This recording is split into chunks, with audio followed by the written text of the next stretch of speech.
Esta é a disciplina MTM 7305 de História da Matemática. Na aula de hoje vamos falar sobre três grandes matemáticos franceses do século XIX: Descartes, Fermat e Pascal. Então vamos começar. Vamos começar com René Descartes. René Descartes, cujo nome latino é Renatus Cartesius, é por isso que hoje, quando nos referimos ao sistema cartesiano, plano cartesiano, nós usamos cartesiano e não descartesiano, como poderia ser se pensássemos na forma francesa do nome. Então, é devido à forma latina desse nome. Aqui está um retrato feito pelo pintor holandês Frans Hals. Grande parte da vida de René Descartes ele viveu na Holanda. Ele nunca foi um acadêmico. Aliás, os três matemáticos franceses que vamos falar hoje, nenhum dos três trabalhou profissionalmente como um acadêmico, como um professor numa universidade. Eles fizeram todas as suas contribuições, mas em outras atividades profissionais. Eles tinham outras atividades profissionais. Descartes, por exemplo, ele serviu como um funcionário de alto escalão na Holanda, no tempo do governo de Maurício de Nassau, príncipe de Orange. Nós conhecemos Maurício de Nassau por causa da nossa história com a invasão holandesa em Pernambuco. Então, é o mesmo Maurício de Nassau. E terminou a vida servindo na corte da Suécia. Então, enfim, toda a sua vida nunca teve um posto acadêmico na universidade. Sua maior contribuição foi o seu trabalho filosófico.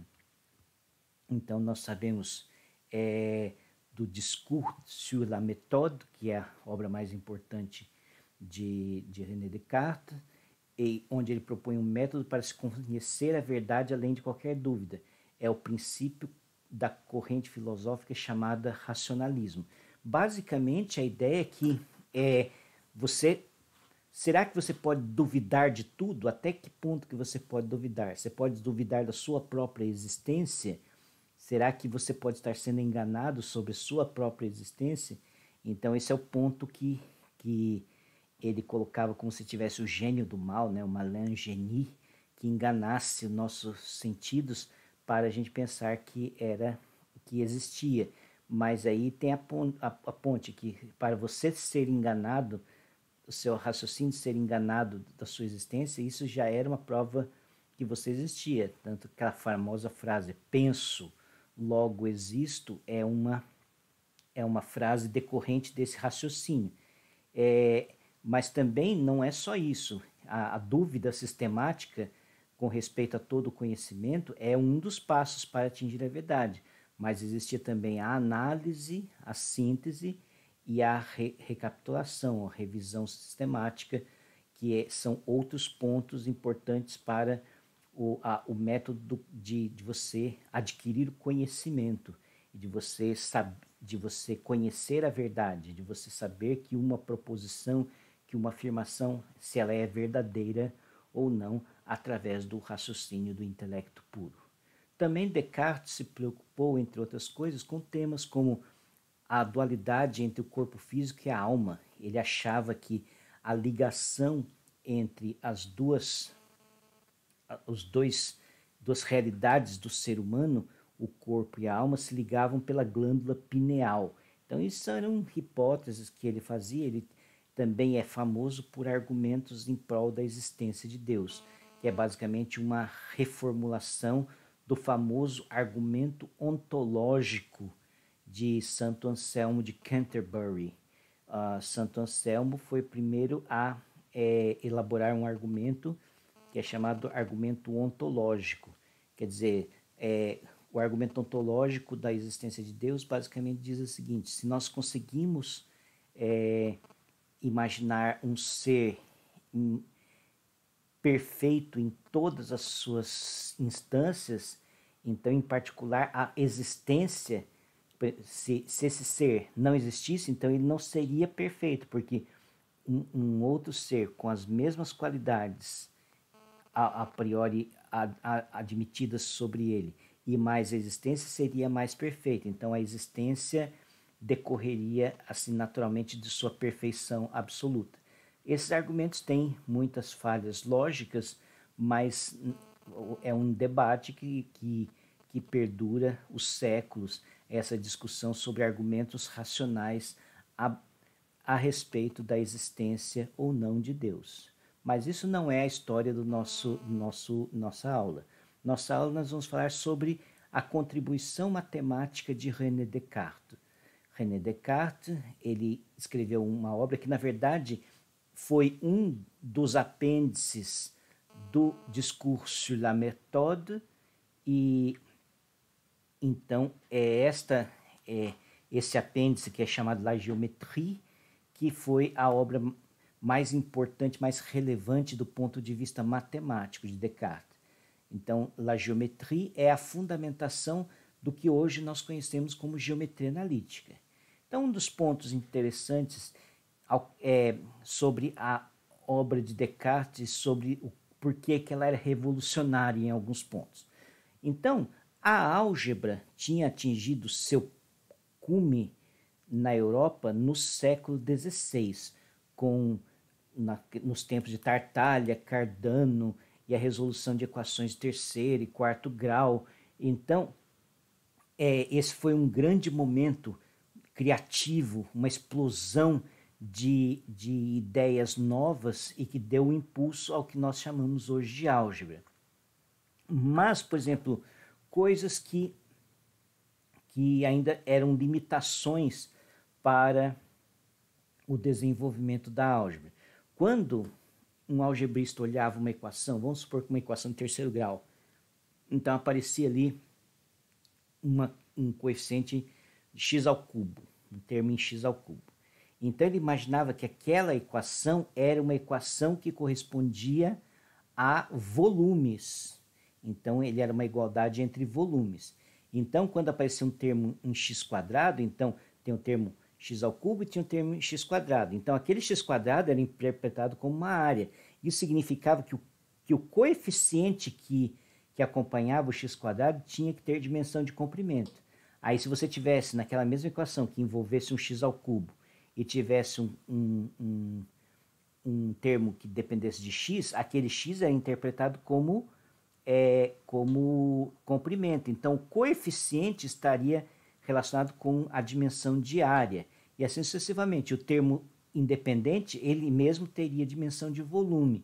Então, esta era a forma com que você interpretava uma equação. Era uma igualdade entre volumes. Então, você pegava uma peça, pegava outra, você juntava várias peças e você queria saber qual era o lado do cubo que era formado daquela maneira. Então, basicamente, essa era a ideia. Enquanto Descartes, para Descartes, as equações não precisavam ser homogeneizadas. Você não tinha que pensar as incógnitas como sendo algo que tivesse uma dimensão de área, de volume, de comprimento. Então, os números, os coeficientes e as incógnitas, num certo sentido, elas estavam em peso igual, em condições de igualdade, estavam em condições eles tinham mesmo status, a mesma natureza. Em geometria analítica, as incógnitas de um problema poderiam ter o mesmo status das grandezas previamente dadas. Então, o que era uma resolução de um problema? Lembrando que, diferentemente do que a gente pensa hoje, que o plano cartesiano é um conjunto de pontos que são pares ordenados, as incógnitas associadas aos problemas eram comprimentos, quer dizer, eram segmentos. Então, na verdade, você tinha problemas geométricos que envolviam figuras, essas figuras tinham certos segmentos, e esses segmentos poderiam ser conhecidos, dados, então seriam os parâmetros, ou poderiam ser desconhecidos, e eles aí seriam denotados como se fosse uma incógnita. Então, quando você pela configuração do problema, você conseguiria achar uma equação cujas soluções seriam exatamente os comprimentos dos segmentos que eram os comprimentos desconhecidos daqueles segmentos. A classificação, por exemplo, a geometria analítica de Descartes permitiu uma classificação de curvas no plano de acordo com suas equações, com seu formato algébrico.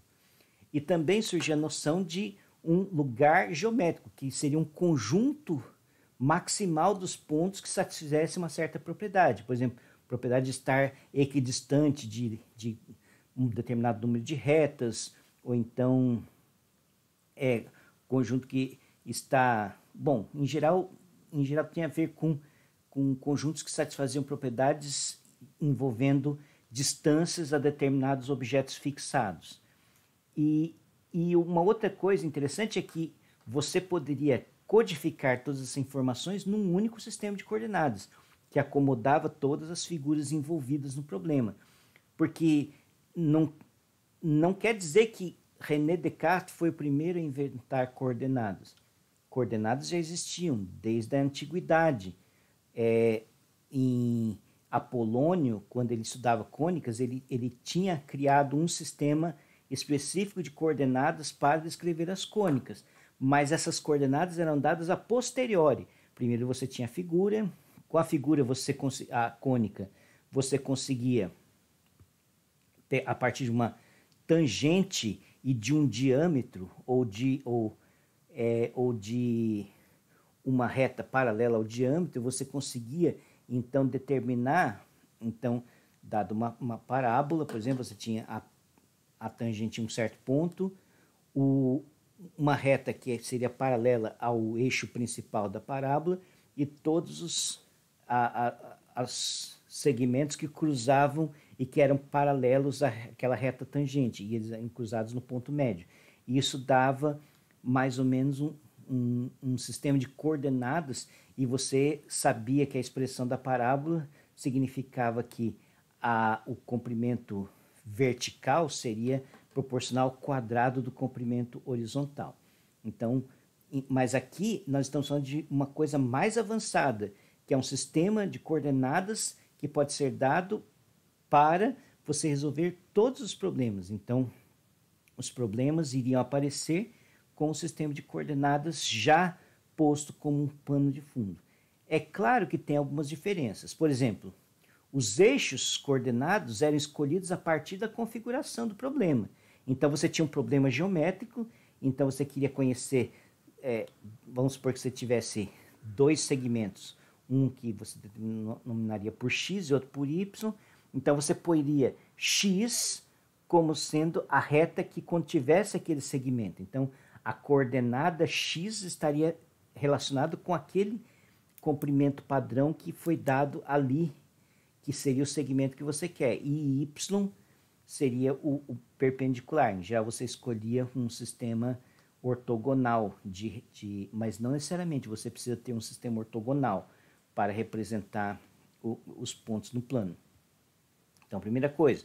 Outra coisa que eu já falei, o significado das coordenadas, em geral, é o comprimento de um determinado segmento e não propriamente o ponto, a coordenada do ponto. E também, como existia uma resistência muito grande com números negativos, então para eles só interessava o que seriam os eixos positivos. Então, o que para nós seria o primeiro quadrante. É claro que o primeiro quadrante para a gente imagina como sendo para cima e à direita, mas como os eixos coordenados podem ser escolhidos a partir do problema, então pode ser que seu quadrante esteja assim, esteja assim, esteja assim. Então a escolha de onde que está o quadrante era definida mais ou menos pela configuração do problema. E, obviamente, não existia uma interpretação conjuntista do plano, como o que a gente chama hoje de produto cartesiano, do conjunto dos números reais por si mesmo. Mesmo porque a própria noção da reta, como um conjunto numérico, ainda não estava plenamente estabelecida. Esta correspondência biunívoca entre os números reais e os pontos da reta como objeto geométrico. Então, esse é o René Descartes. Descartes também propôs métodos para determinações de normais e tangentes a uma curva em determinado ponto, servindo também como um dos prelúdios para o cálculo diferencial. Outras contribuições de Descartes, por exemplo, Descartes foi um dos primeiros a propor, isso foi falado na aula, foi um dos primeiros a propor um modelo, uma teoria de por que existe o movimento planetário. Já sabemos que Kepler foi quem descreveu corretamente as órbitas dos planetas. Então, ele descreveu as órbitas, descreveu algumas relações que existiam entre como que os planetas se movimentavam, o período o tempo de órbita e o raio da órbita, a relação entre eles, mas não se sabia o porquê que esses movimentos ocorriam. Simplesmente você constatava o fato de que os planetas se moviam, mas não necessariamente você sabia o porquê exatamente. E Descartes propôs o que se chama teoria de vórtices.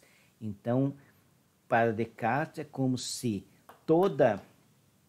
todo o universo fosse inundado por um fluido que preenchesse todo o espaço interestelar, todo o espaço cósmico, e esse fluido estivesse em movimento e fizesse vórtices, e fizesse redemoinhos. E é por causa então, como se você estivesse numa grande lavadora de roupa batendo e a água se movendo circularmente, e isto empurrava, no certo sentido, os planetas, e ainda tinha os vórtices locais que faziam com que os planetas também girassem sobre o seu próprio eixo. Então, isso é uma das tentativas de explicar por que os planetas se moviam. Bom, nosso segundo matemático que vamos falar é Pierre de Fermat. Então, Pierre de Fermat, ele teve a sua formação em Direito. Então, mais uma vez, um matemático que ele tinha a profissão de matemático como um hobby. Mas, mesmo assim, imagina, um matemático amador que fez as contribuições que Pierre de Fermat fez é realmente algo inusitado na história da humanidade. Eu acho que, se você pensar bem, Pierre de Fermat pode ser considerado o maior de todos os matemáticos amadores, que o colocou também no ranking dos maiores matemáticos da história da matemática. Então, isso não é pouca coisa. A sua primeira obra matemática foi Métodos ad disquirandum maximum et minimum et de tangentibus linearum curvarum. Então, método de calcular máximos e mínimas e linhas tangentes a linhas curvas. E esse propõe, como o título indica, um método para determinar retas tangentes e também para determinar máximos e mínimos, que hoje nós conheceríamos como cálculo diferencial.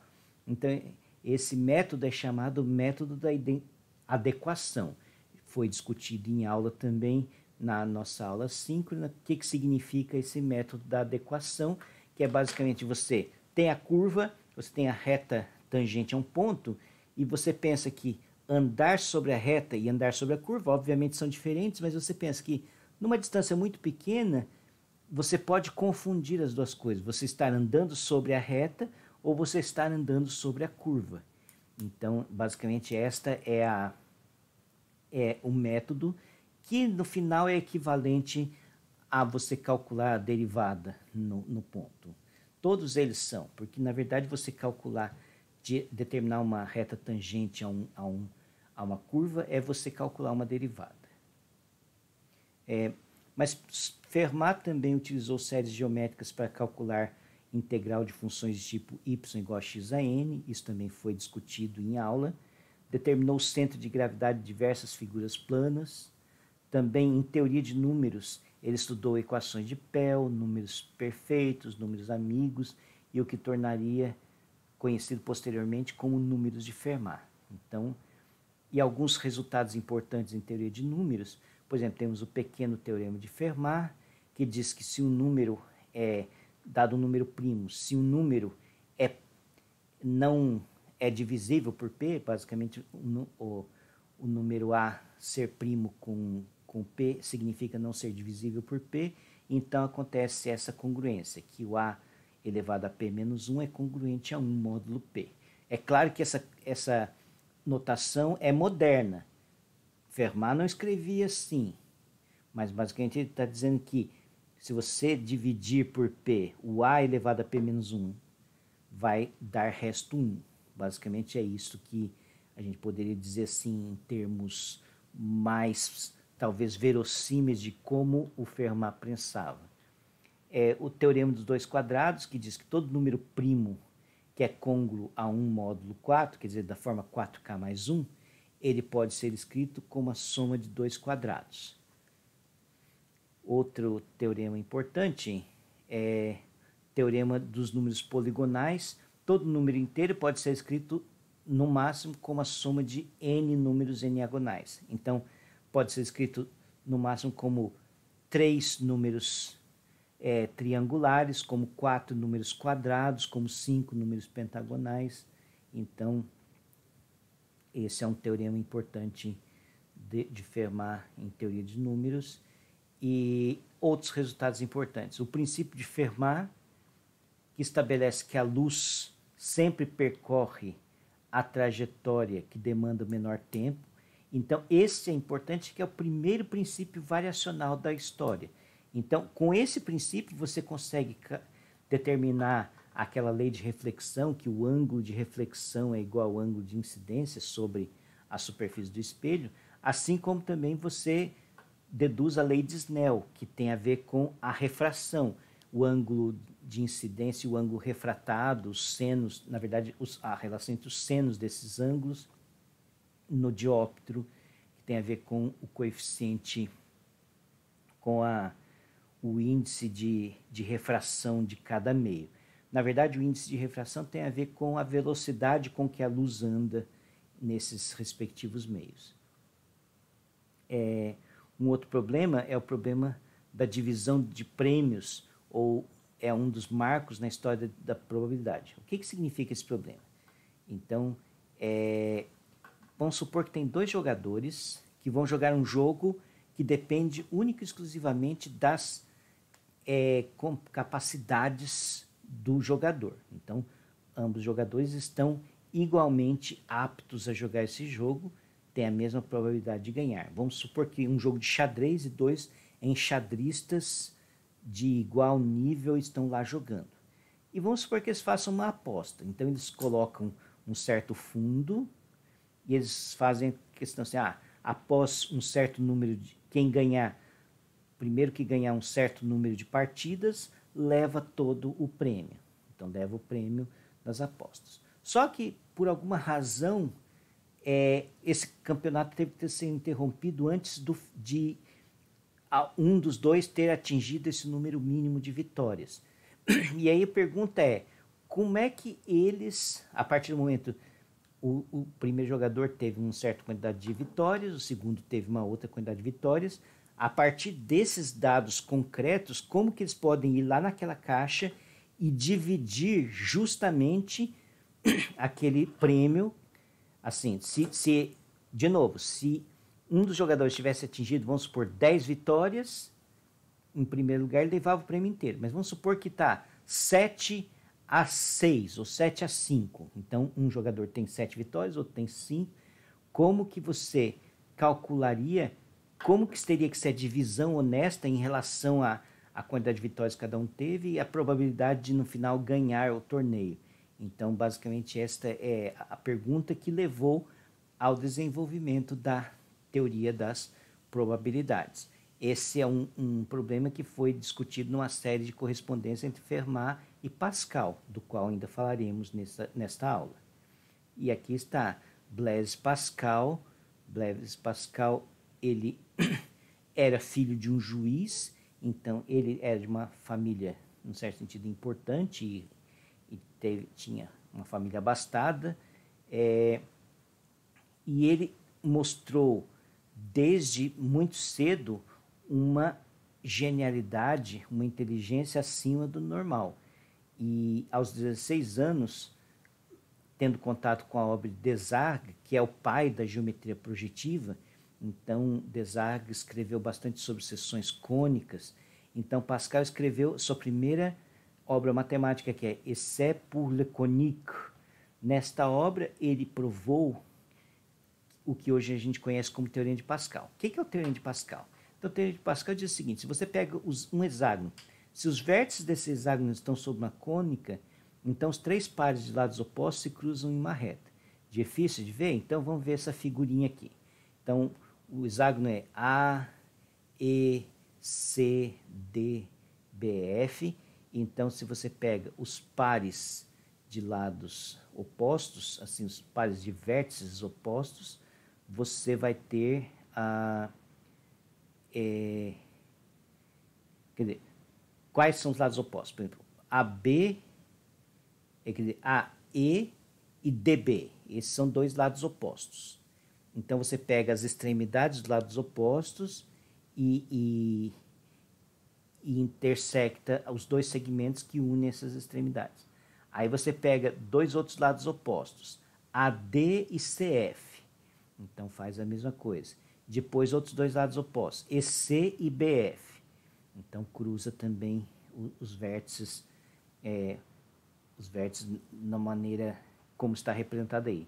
Então, esses três pontos, G, H, K, que são as intersecções desses segmentos, eles moram em uma única linha. Isso em qualquer posição que você tiver, quaisquer 6 pontos sobre uma cônica vai ter esta propriedade. Isso é um teorema profundo, difícil, e esse é um dos primeiros teoremas de Pascal ainda adolescente. Pascal, aos 19 anos, construiu também um aparelho mecânico de calcular, uma das primeiras calculadoras mecânicas. Claro, primeiras calculadoras mecânicas. Claro que sempre já existiu o ábaco, mas essa aqui é uma calculadora que existia um mecanismo interno. Então, enquanto no ábaco o manipulador tinha que efetivamente fazer a conta, no sentido que ele tinha que ir colocando as pecinhas para cima e para baixo, e fazendo o trabalho de passa 1, quando dá 10, passa 1 para a próxima coluna. Aqui, esse trabalho de passar, aquela coisa de passa 1, é feito automaticamente pelas engrenagens internas dessa máquina. Então, é uma máquina, podemos dizer que é a primeira máquina automática de calcular. Você punha os números que você queria somar, e a hora que você terminasse de inserir os dois números, automaticamente a resposta iria ser dada. Bom, Pascal também teve grande influência no desenvolvimento da teoria de probabilidades.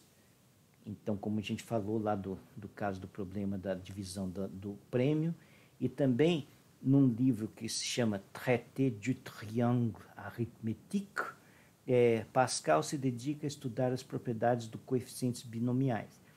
De novo, os coeficientes binomiais são conhecidos desde a antiguidade também. Tem ilustrações do triângulo de Pascal da China, muito antigos.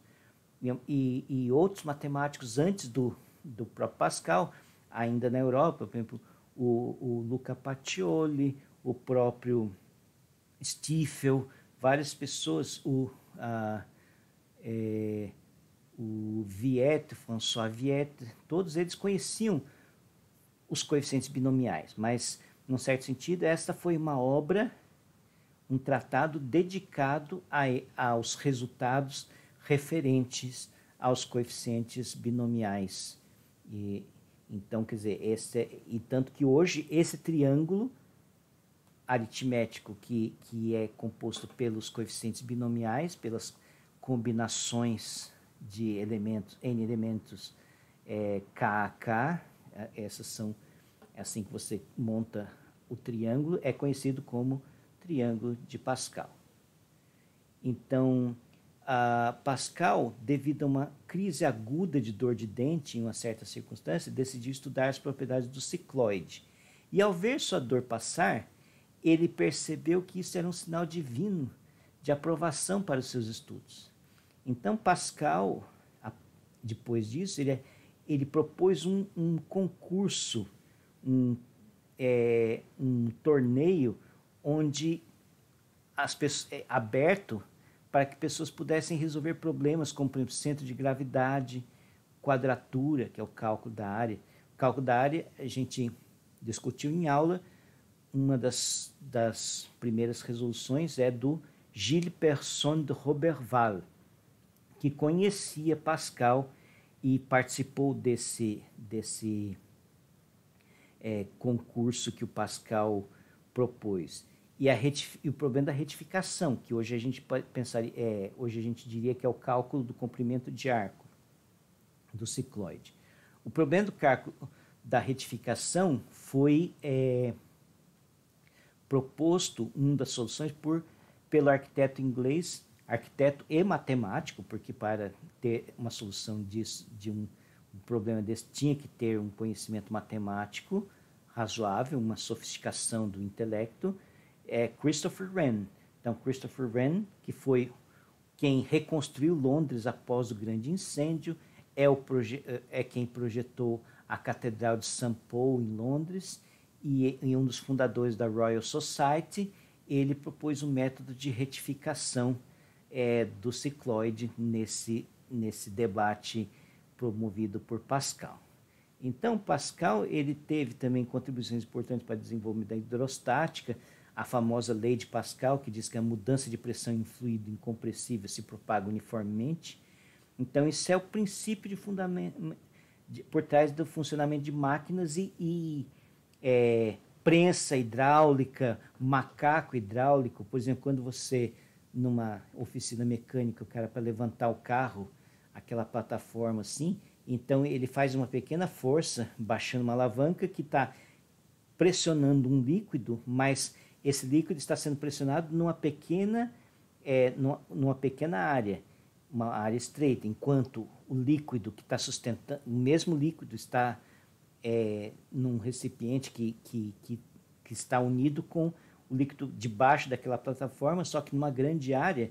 Então, a pressão, a pouca força aqui numa pequena área, então numa grande área pode indicar uma grande força, porque a pressão é a mesma em todos os pontos do líquido.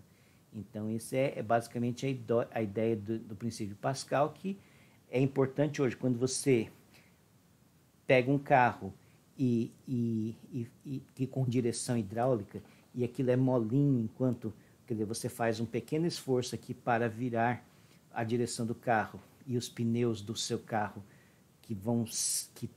são pesados, quer dizer, toda aquela maquinaria é pesada, mas você move com pouca dificuldade, porque na verdade você está apertando um líquido num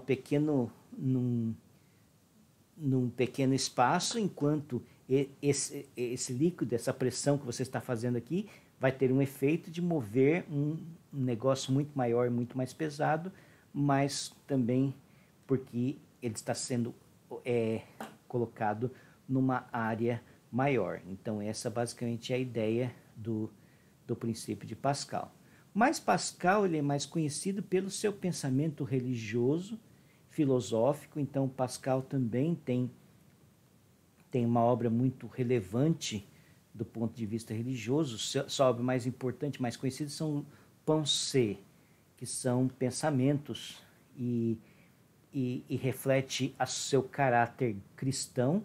Pascal era católico, mas ao longo da sua vida ele se aliou a uma corrente dentro do catolicismo romano chamado jansenismo, que foi uma corrente teológica ou mística condenada depois pelo Papa. Então, um católico seria, num certo sentido, proibido de seguir esta doutrina, mas Pascal, durante sua vida, ele escreveu tendo como base esse princípio dentro da cristandade, dentro da religião, da fé cristã, seguindo os preceitos segundo o jansenismo. Então é isso que nós temos para falar. É muito pouco o que escrevemos a contar a grande obra, os grandes feitos desses três extraordinários matemáticos franceses que brilharam, sobretudo, em seu tempo e deixaram suas marcas ao longo da história até os dias de hoje. Muito obrigado a todos pela atenção e até a próxima aula.